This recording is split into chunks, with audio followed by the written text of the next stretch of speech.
Amém. Queridos e amados irmãos, com muita alegria, eu quero saudar a todos com a paz do nosso Senhor e Salvador Jesus Cristo. Amém.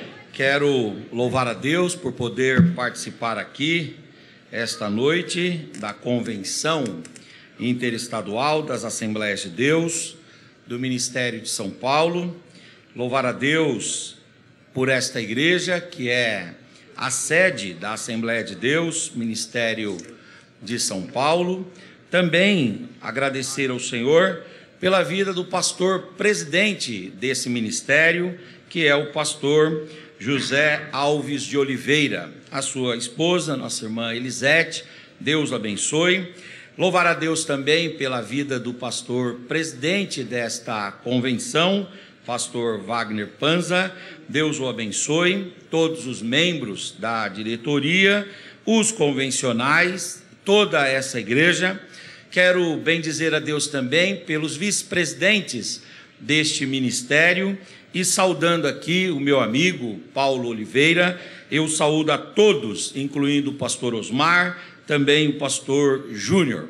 Quero bendizer a Deus também, irmãos, por conhecer aqui o cantor Oségio Paula. Deus o abençoe, é um prazer estar contigo. Também ter aqui na minha companhia o meu amigão, pastor Rael Firmo. Deus abençoe Rael. O Rael, irmãos, ele é do Rio de Janeiro, andou bastante nas campanhas do Bernard Johnson, não é isso? Ladeou o pastor Oségio Paula também. Vitorino Silva, e faz mais ou menos uns 15 anos que o Rael anda comigo, né? É uma bênção. Está contando hoje com 89 anos e ele me abençoa. E eu acho interessante, eu sempre brinco que quando ele está comigo eu me sinto um Bernard Johnson também. Aí ele, que andou muito com o Bernard Johnson, disse assim: mas você não prega igual o Bernard Johnson. Eu digo: mas o companheiro é o mesmo e é o que está valendo, né? Pastor Rael, uma bênção. Muito bom rever aqui o pastor Tiago Paz, muito bom ouvi-lo também cantando. Ao meu querido amigo Salatiel, Deus abençoe. E também aqui a querida Esther, né? Eu vi aqui a nossa irmã Eliana também, Deus abençoe. Bom, aqui eu tenho muitos amigos, feliz de ter aqui o Dudu, meu filho, Deus abençoe. Também meu cunhado Paulo e a minha mana Madalena, né, que é uma bênção ter vocês. Aproveitando que os irmãos estão em pé, eu quero ler com os irmãos a primeira carta do apóstolo São Pedro, glórias a Deus, no capítulo de número 5, eu quero ler do versículo 1 até o 4. Enquanto os irmãos abrem, com a permissão do pastor Zé Alves e também do pastor presidente dessa convenção, eu queria expor para os irmãos uma obra que Deus me deu a oportunidade de lançar. Pela misericórdia de Deus, eu tenho 4 livros, mas eu só consegui trazer um aqui, que é este que se chama Quem Detém os Direitos Autorais sobre os Textos Bíblicos. Um livro bem interessante, onde eu falo um pouco sobre direito autoral e também falo sobre a bibliologia. Aqui eu procuro responder a uma pergunta: se nós somos o povo de Deus e a Bíblia é a palavra de Deus, então por que nós temos que comprar a Bíblia e não a recebemos gratuitamente? Certamente nós não a recebemos gratuitamente porque nós sabemos que tem alguém que detém os direitos autorais sobre os textos bíblicos. E quem é que detém? É nessa linha que eu caminho. Se os irmãos comprar, vão abençoar a minha vida e me incentivar a continuar escrevendo. Esse livro aqui é R$30, tá bom? O Dudu no final vai estar ali expondo, e se adquirir vão me abençoar. 1 de Pedro, capítulo 5, vamos ler os versículos 1, 2, 3 e 4. Aos presbíteros que estão entre vós, admoesto eu, que sou também presbítero com eles, e testemunha das aflições de Cristo, e participante da glória que há de se revelar. Apacentai o rebanho de Deus, que está entre vós, tendo cuidado dele.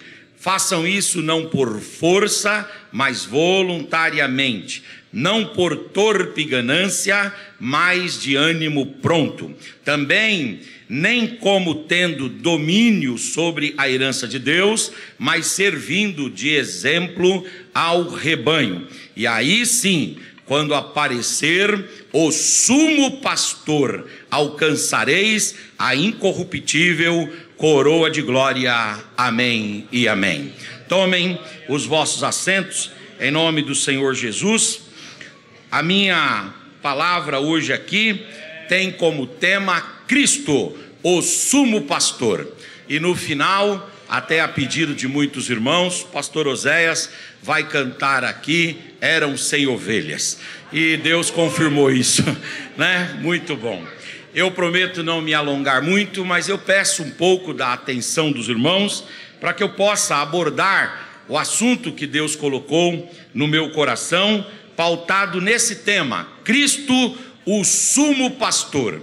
Então eu queria começar, à guisa de introdução, dizendo aos irmãos que no Antigo Testamento, que foi escrito em hebraico, a palavra pastor é a palavra Raá.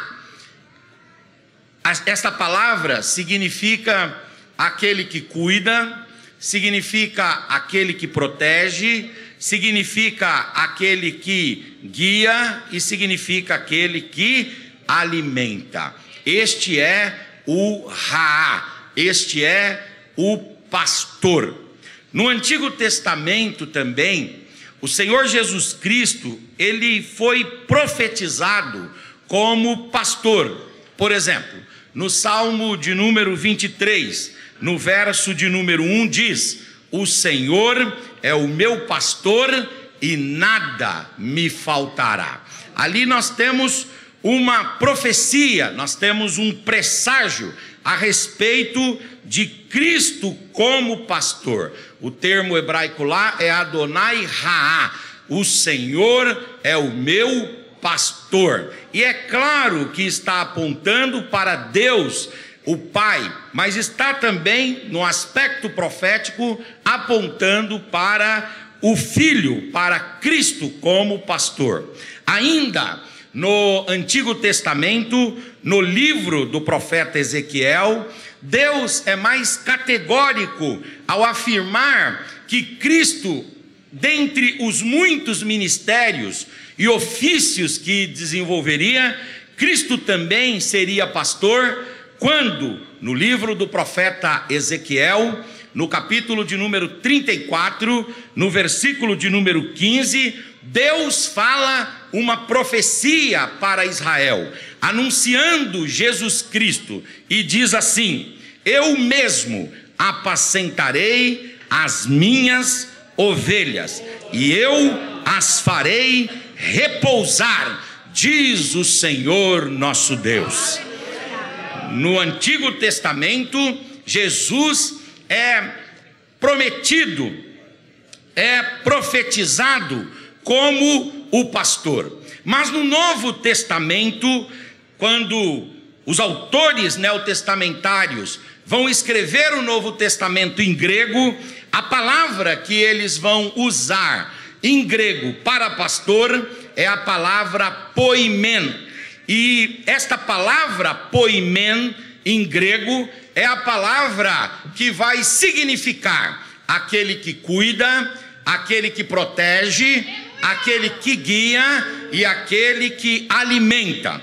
E por inúmeras vezes no Novo Testamento, a palavra poimen é uma palavra que descreve o ofício de Jesus, de modo que no Novo Testamento Jesus é nomeado, Jesus é chamado, Jesus é considerado, Jesus é classificado, Jesus é apontado como pastor. Quem é que diz que Jesus é pastor no Novo Testamento? Bom, em primeiro lugar, ele mesmo, o próprio Senhor Jesus, ao definir-se, o próprio Senhor Jesus, ao considerar-se, ele diz, ele intitula-se pastor. Isso está no livro de João, capítulo 10, versículos 11 e 14, quando João vai dizer as palavras de Jesus, do versículo 11 de João 10: eu sou o bom pastor, e o bom pastor dá a vida pelas suas ovelhas. Aleluia, glória a Deus. No versículo 14, o Senhor Jesus reafirma esta verdade, se autodefinindo, se autoconsiderando, se autodescrevendo, se auto-intitulando como pastor. Olha o que está escrito em João 10,14: eu sou o bom pastor, e eu conheço as minhas ovelhas, e das minhas ovelhas eu sou conhecido. Quantos aqui conhecem a voz do bom pastor? Levante a mão, levante a face, levante a voz e dê uma palavra de adoração e de louvor ao Senhor. Agora é interessante que o Senhor Jesus é chamado de pastor no Novo Testamento, não somente nas suas próprias considerações quanto a ele mesmo, mas aqueles que conviveram com ele identificaram no seu proceder, na sua conduta, na sua vida, no seu dia a dia, que de fato e de verdade poderiam com tranquilidade imprimir nele o termo poimen, o termo pastor. Ou seja, quando aqueles que conviveram com Jesus viam o seu caminhar, viam o seu dia a dia, viam a sua vida, viam a sua performance, não tinham dúvida que ele era de fato e de verdade a encarnação, a materialização do pastor ideal que havia sido profetizado no Antigo Testamento. E é interessante que os apóstolos identificam em suas epístolas Jesus como pastor. Por exemplo, o escritor aos Hebreus, no capítulo 13, no versículo 20, ele diz: ora, o Deus de paz, que pelo sangue da aliança eterna tornou a trazer dos mortos, quem? A nosso Senhor Jesus Cristo, que é grande pastor das ovelhas. Aleluia, glória a Deus. O escritor aos Hebreus chegou à conclusão, ao ver Jesus, ao observar Jesus, ao conviver com Jesus, que Jesus não era outro senão o grande pastor e o grande pastor.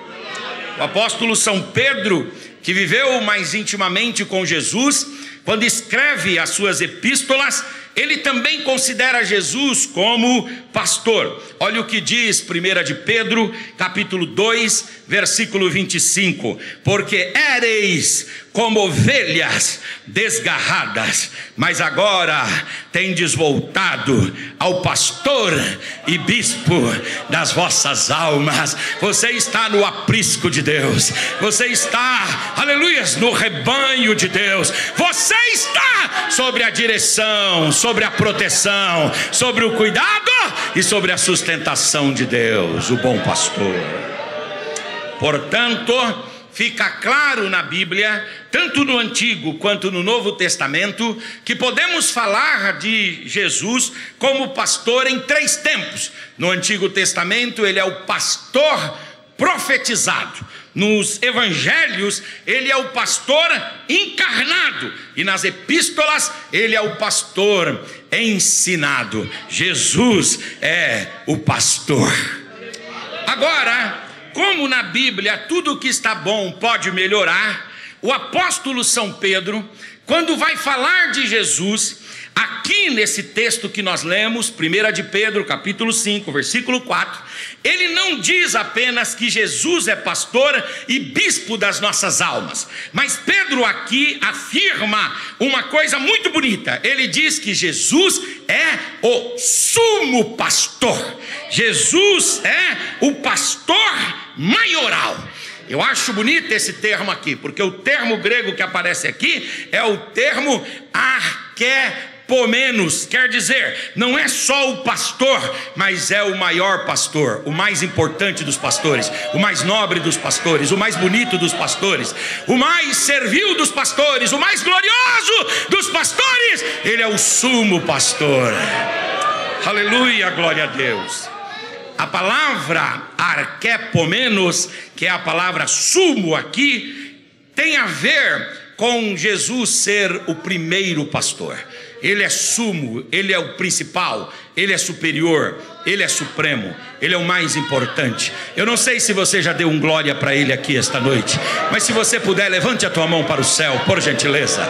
Levante a tua face, levante a tua voz, abra a sua boca e dê uma palavra de adoração, de louvor, de glorificação ao sumo pastor, que é maior do que a vida, é maior do que a morte, é maior do que a bênção e é maior do que a maldição, é maior do que o passado, maior do que o presente, maior do que o porvir. Ele é maior do que a bênção, maior do que a desgraça. Ele é maior do que anjo, maior do que arcanjo, maior do que querubim, maior do que serafim. Ele é maior do que todas as hostes infernais da maldade. Ele é Senhor e Deus, está acima de tudo e de todos, e todos devem aclamar o seu nome, invocar o seu nome, bendizer o seu nome e reconhecê-lo como sumo e supremo pastor. A ele a glória, a ele a glória, e a ele a glória.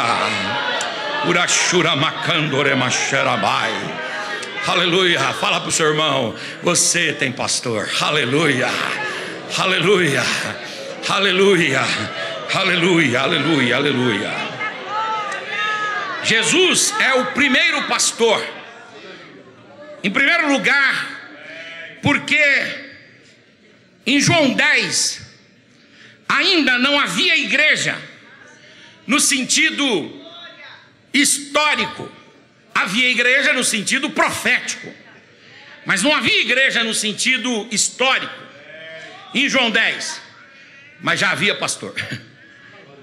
Em João 10 não havia governo de igreja, não havia a discussão se o modelo e o sistema de governo de igreja seria o modelo episcopal, seria o modelo presbiteral ou seria o modelo congregacional. Não havia governo de igreja, mas o pastor já estava lá. Aleluia, aleluia. Não havia organograma, não havia administração, não havia sede, não havia CNPJ, não havia diretoria, não havia cargos e funções, não havia administração eclesiástica, não havia ainda estrutura humana, mas o pastor já estava lá. Ele é o primeiro pastor. Levante a sua mão, levante a sua mão. Ele diz: eu sou o bom pastor. Uramashura bakandara mahai, uramakandara mashura vai. Aleluia. Em João 10, ele é o primeiro pastor, o sumo pastor. Agora ele também é o sumo pastor por aquilo que está em Colossenses capítulo 3, versículo 18, que diz que ele é a cabeça do corpo, que é a igreja. Se nós pensarmos na imagem do corpo, então ele é a cabeça que conduz todo o corpo. E se nós pensarmos na ideia de uma instituição, ele é o cabeça que coordena todas as coisas. Alguém acha que a igreja está como um navio à deriva? Alguém acha que a igreja está como uma locomotiva perdida nos trilhos? Não, senhores, não, senhores. A igreja está sobre o comando, sobre a ordem, sobre a égide, sobre a palavra de Cristo, o supremo pastor. Quantos têm a vida na mão do supremo pastor? Levanta a mão, levanta a face, levanta a voz. Aleluia. E ele é também o sumo pastor, não só porque ele é o primeiro, não só porque ele é o cabeça, mas ele é também por aquilo que está descrito em Apocalipse, nos capítulos 2 e 3, quando João vai escrever, falando que ele vê as 7 igrejas da Ásia, e ele vê 7 anjos, e ele vê então esses anjos sendo os líderes das igrejas. Mas ele dá ali uma outra alegoria, uma outra imagem para esses líderes. Eles são 7 estrelas.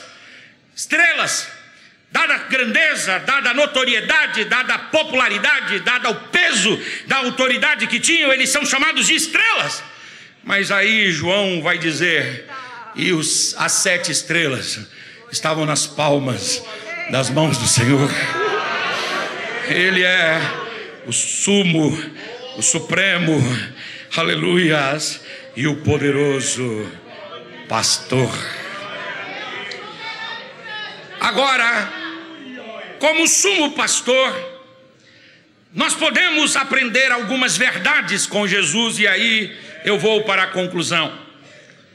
A primeira verdade que nós podemos aprender é que o seu pastoreio possui algumas qualidades. O seu pastoreio possui algumas características. A primeira característica do pastoreio de Cristo, o sumo pastor, é o amor incondicional. Em João 10:11 ele diz: eu sou o bom pastor, e o bom pastor dá a vida pelas suas ovelhas. As ovelhas do aprisco do bom pastor Jesus, do sumo pastor Jesus, podem desfrutar do amor incondicional de Jesus. Jesus não nos ama porque somos bonzinhos. Jesus não nos ama porque andamos dentro da linha. Jesus não nos ama porque conseguimos concluir e completar protocolos e solenidades.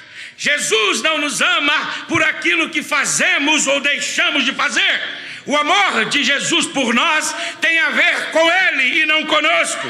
Não depende do seu objeto, não depende da sua obra. Deus te ama, aleluia, e Ele cuida, Ele zela, e Ele vela por você, porque o pastoreio dele é exercido com amor incondicional. Uramacandaramasurabai, Halamashurabai. Pastor Oséias disse: eu não sei o que ele viu em nós, aleluia, mas algo em nós chamou a sua atenção, e ele nos ama. A Bíblia não diz que ele nos ama quando nós temos carteirinha de membro da igreja. A Bíblia não diz que ele nos ama quando pertencemos à convenção. A Bíblia não diz que ele nos ama quando cumprimos o regimento interno. A Bíblia diz que ele nos ama porque ele resolveu amar, simples assim. Ele nos ama, ele nos ama, ele nos ama, ele te ama, ele te ama. Quantos amados do Senhor tem aqui? Levante a mão, por gentileza. Saiba, você é um amado de Deus. Oracandaramachurabai, Emanachoramacandaramai. Aleluia. Você pode pegar na mão desse irmão bonito que está aí do seu lado. Dizem que tem 3 classes de pessoas que não pegam uma, que não olham uma no olho da outra: os falsos que devem e os que vão pedir dinheiro emprestado. Mas eu sei que você não é falso, eu sei que você não deve, e eu sei que você não vai pedir nenhum para passar até dia 10. Então dá uma olhada para esse irmão aí e diga: aleluias, você é amado de Deus. Aleluias, diga para ele, nunca deixe nada desconstruir essa verdade. Você é amado por Deus.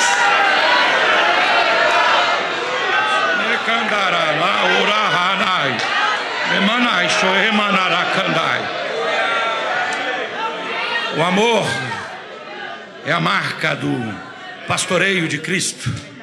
Cristo tem uma outra marca, que é a marca do cuidado e da proteção. No Salmo 23, verso de número 1, o salmista diz: o Senhor é o meu pastor e nada me faltará. É verdade que de vez em quando passamos por situações terríveis. Os irmãos sabem que eu sou da Assembleia de Deus, Ministério do Belém, ali em Barueri, setor 10, e agora, ontem, nós fomos ali solapados, fomos ali chacoalhados, fomos ali enfrentados pela morte. Nosso querido e amado pastor setorial, pastor Paulo Lucas Sacramento, foi recolhido às mansões celestiais. E foi um baque para nós, por causa da surpresa e de forma como aconteceu. Mas nós, apesar de todo esse luto e de toda essa adversidade, em cada momento, em cada detalhe, nós sentimos o cuidado e a proteção do sumo pastor. Lamachura Macandarabai.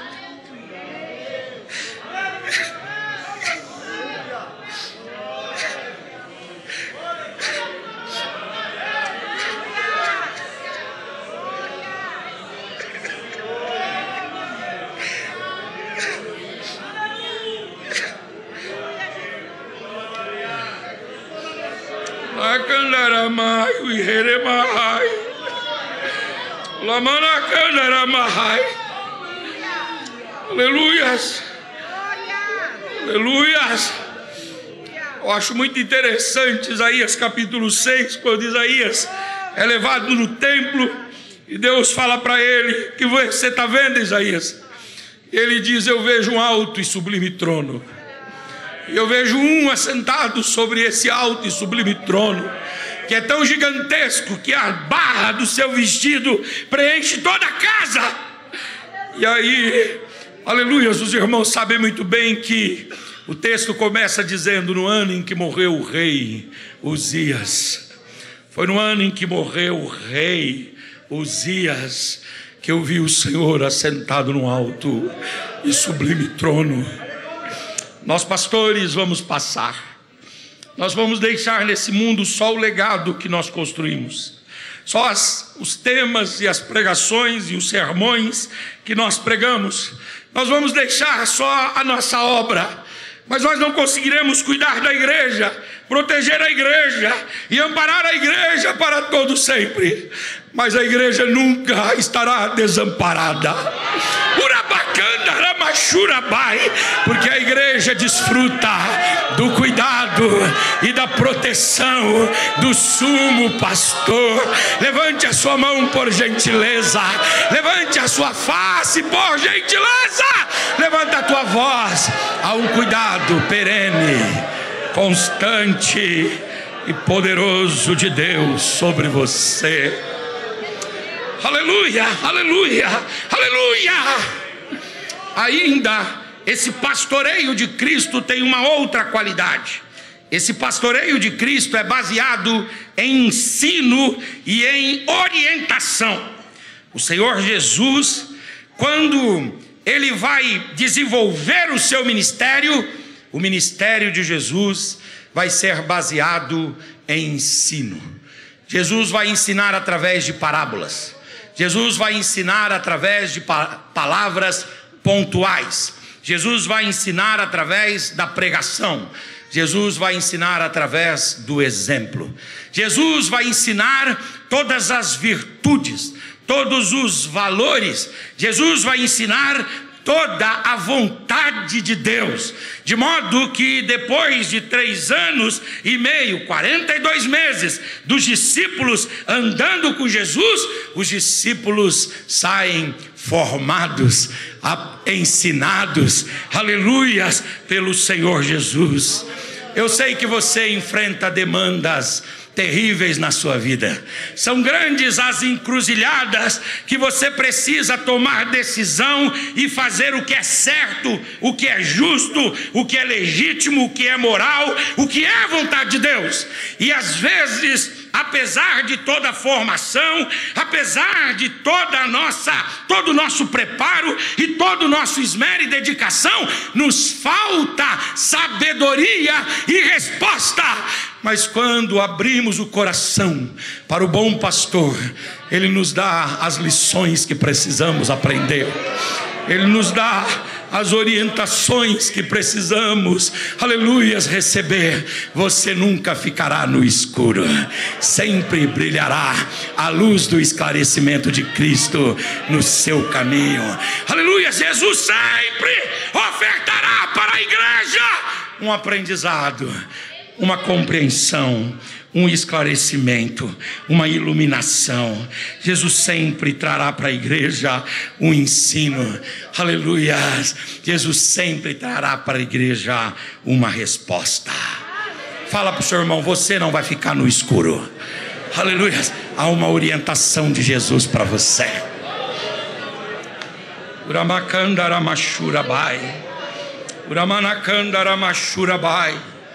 Eu acho muito interessante, porque a Bíblia, quando fala que Jesus é o guia, ela usa uma palavra grega, que o William Barclay vai trabalhar essa palavra, e ele diz que essa palavra tem a ver com a palavra grafia. E essa palavra grafia, que é usada quando a Bíblia fala no Novo Testamento que Jesus é o guia, essa palavra grafia, ela tem a ver com a escrita na argila. quando um professor estava ensinando um aluno, ele tomava uma tábua e ele preparava ali uma espécie de folha de argila, de barro. E então ele pegava um instrumento muito fino, como se fosse a ponta de um lápis, e ele, ao invés de escrever, né, com o conteúdo do próprio lápis, ele usava aquela madeira do lápis para fazer riscos, para fazer ranhuras, para criar veias, para desenvolver caminhos, para abrir fissuras. Ele abria aquelas fissuras e ele dizia: olha, você precisa desenhar em cima, escrever em cima, copiar em cima.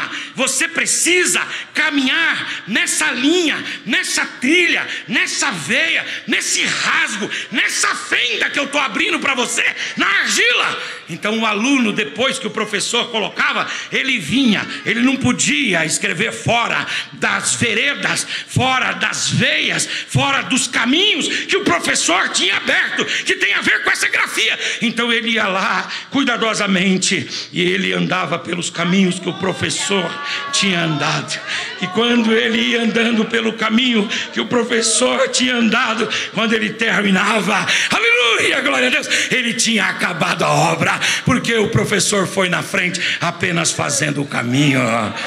A igreja tem um mestre, a igreja tem um aio, a igreja tem um pedagogo, a igreja tem um técnico, a igreja tem um guia. É Jesus, o Supremo Pastor. Levante a sua mão, por gentileza. Jesus vai dar iluminação para você. Jesus vai dar o caminho a ser andado, aleluias, para você nas demandas mais difíceis da vida. Saiba, você não ficará sem orientação. E para terminarmos, o pastoreio de Cristo é marcado pela qualidade da compaixão e da misericórdia. Aleluia, glória a Deus. O Senhor Jesus havia dito para o Pedro: Pedro, você vai me negar. E quando chegou no Getsêmani, o Pedro tomou a espada e cortou a orelha do Malco. E a orelha do Malco caiu. E o Pedro então ficou com o coração pesado, fugiu. E depois que ele fugiu, ele ficou no espaço, na eira, no quintal, no terreno do tribunal onde Jesus foi julgado pelos anciãos e pelos sacerdotes. E lá Pedro foi instado por 3 vezes, e nas 3 vezes ele negou Jesus. E o texto diz que quando ele negou pela última vez, Jesus estava dentro da casa, dentro do espaço, dentro do tribunal.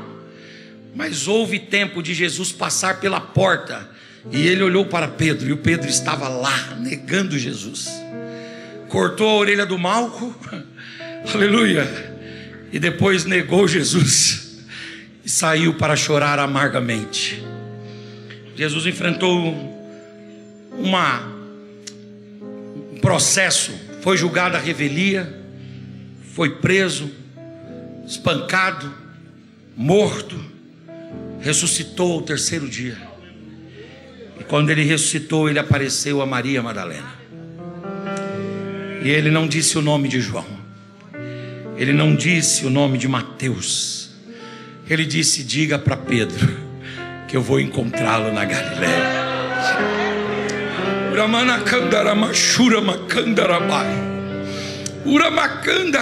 Aleluia. Pedro, quando vê Jesus lá no mar da Galileia, o Pedro chega com vergonha, se joga na água, mas Jesus faz ali um pão, um peixe. Quando Pedro chega na margem, tem pão e tem peixe, e os discípulos começam a comer. O pastor vai cuidando das ovelhas.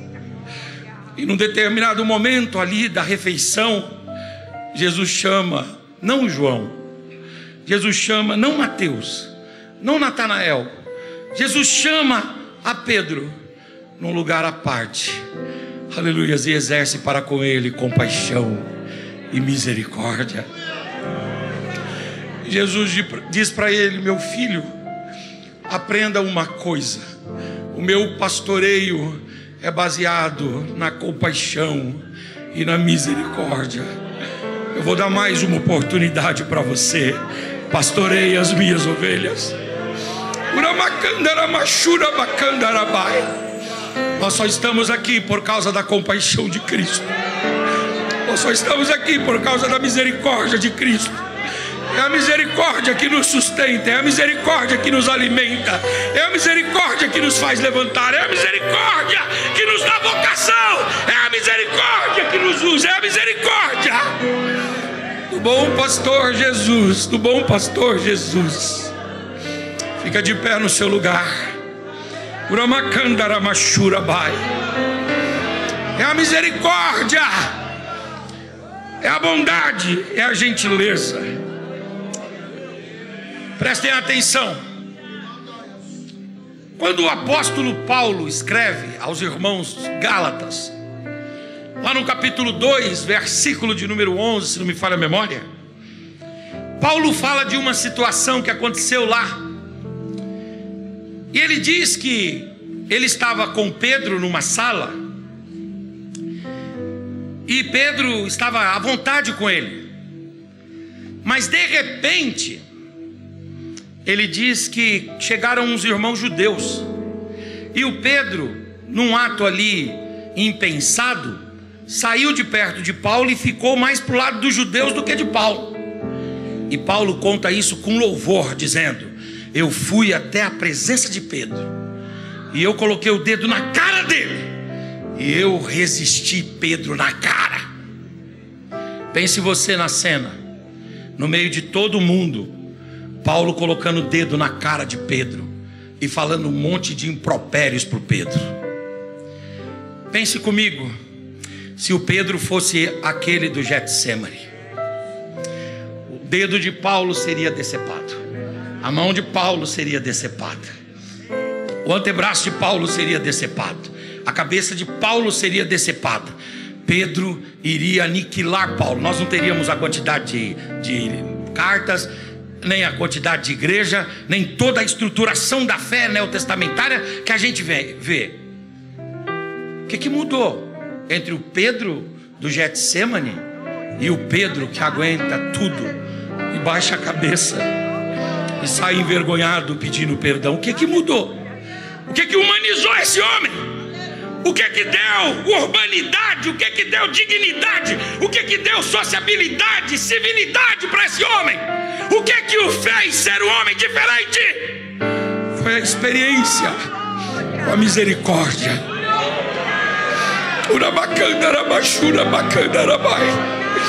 Foi a experiência com a bondade de Deus. Aleluia, aqui estão os homens e as mulheres que tiveram experiência com a bondade.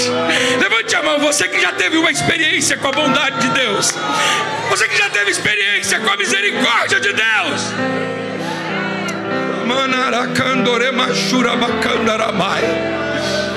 O pastoreio de Jesus é baseado no amor, na compaixão e na misericórdia. Aí lá na carta de Pedro, quando ele está terminando a sua carta, lá no capítulo 5, ele vai dizer assim: meus irmãos, está escrevendo para os irmãos de Roma, lembrem-se do nosso irmão Paulo. Ele é um grande homem de Deus, irmãos. Ele escreve bem, ele prega, ele leva a palavra. Tá certo que muita gente aí confunde o que ele está escrevendo, mas ele faz isso por amor ao reino, por amor ao evangelho. Só pode, aleluia, ser outro Pedro. E o que é que o mudou, o que é que o transformou em outro? Foi a misericórdia. Fala para o seu irmão: a misericórdia de Deus está sobre a tua vida. Levante a sua mão, por gentileza. Levante a tua face, levante a tua voz. Aqui está o rebanho do pastor Jesus. Levante a tua mão, levante a tua face, levante a tua voz. Labachura bacana, arabai. O bom pastor Jesus está aqui. E Ele cuida das suas ovelhas com misericórdia e com carinho.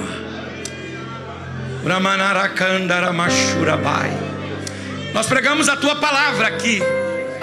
A Tua palavra é viva, ela é eficaz. Ela é mais cortante do que qualquer espada de 2 gumes. A Tua palavra vai até a divisão da alma, do espírito, juntas e medulas. E ela é apta para discernir as intenções do coração. Nós pregamos a Tua palavra aqui, Senhor. E a Tua palavra é como água que vem sobre os nossos desertos. Aleluia. Se entra, Senhor, nas nossas terras secas. Aleluia. E produz frutos. E produz vegetação. E produz belezas. E folhas e flores e frutos.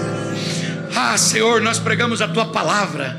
E a Tua palavra é como um martelo que vai despedaçando as nossas resistências, as nossas recalcitrâncias. A Tua palavra vai quebrando e esmiuçando todo tipo de oposição, Senhor. Nós pregamos a Tua palavra, e a Tua palavra é como fogo que vai purificando, Senhor. Que vai limpando de dentro para fora, da mente, da alma, do coração, para o corpo, para a vida, para a família, para a nossa atuação social. Ah, Senhor, nós pregamos a Tua palavra. A Tua palavra, Senhor, é como bálsamo de Gileade, que desce sobre nós e traz cura. Nós pregamos a Tua palavra. Que essa palavra encontre repouso e guarida nos corações. E que cada um saia daqui hoje sabendo que é ovelha do aprisco do bom pastor Jesus. Amém, Senhor. E amém. Você pode dar um abraço desse irmão aí e dizer alguma coisa de Deus para ele? Diga alguma coisa de Deus. Diga: Deus te abençoe. A glória de Deus te envolva. A unção de Deus esteja sobre a tua vida. A misericórdia de Deus marque o seu ministério. Que Deus te abençoe. Que Deus te guarde. Que Deus te ilumine.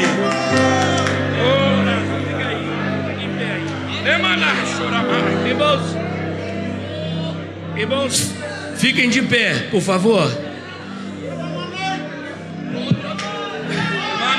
Fiquem de pé, por favor. Estamos encerrando esse culto na convenção da Assembleia de Deus de São Paulo, Ministério de São Paulo. E algo novo Deus colocou no meu coração, que vamos cantar a nossa história sem ovelhas, mas vou fazer algo que é a primeira vez. Eu vou falar e ele vai interpretar. Cada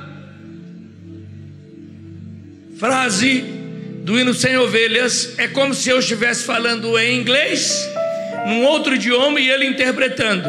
Pode pegar seu microfone, pastor. Cadê o microfone do senhor? Obrigado, irmão Tiago. Deus abençoe. Amém. Já entendeu? Eram sem ovelhas. Só diz o que eu estou dizendo. Eram sem ovelhas. Eram sem ovelhas. Só explica o que quis dizer isso. Ah, ok. Eram sem ovelhas. Existia um aprisco e no aprisco tinham 100 ovelhas. Tudo por causa da mensagem que nós ouvimos hoje. Juntas no aprisco. O aprisco do Senhor reunia todas estas ovelhas, esse rebanho. Eram sem ovelhas que amante cuidou. O amante que cuida é o Senhor, um tipo do Senhor que zela, que vela, que alimenta, que sustenta, que guia as suas ovelhas. Aleluia.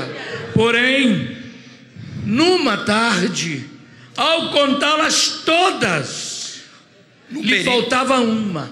no período que o pastor foi contar as suas ovelhas, é próprio do pastor zeloso conhecer as ovelhas, cada uma pelo seu nome, e ele identifica fácil a que falta. Lhe faltava uma só, irmãos, lhe faltava uma, e triste chorou.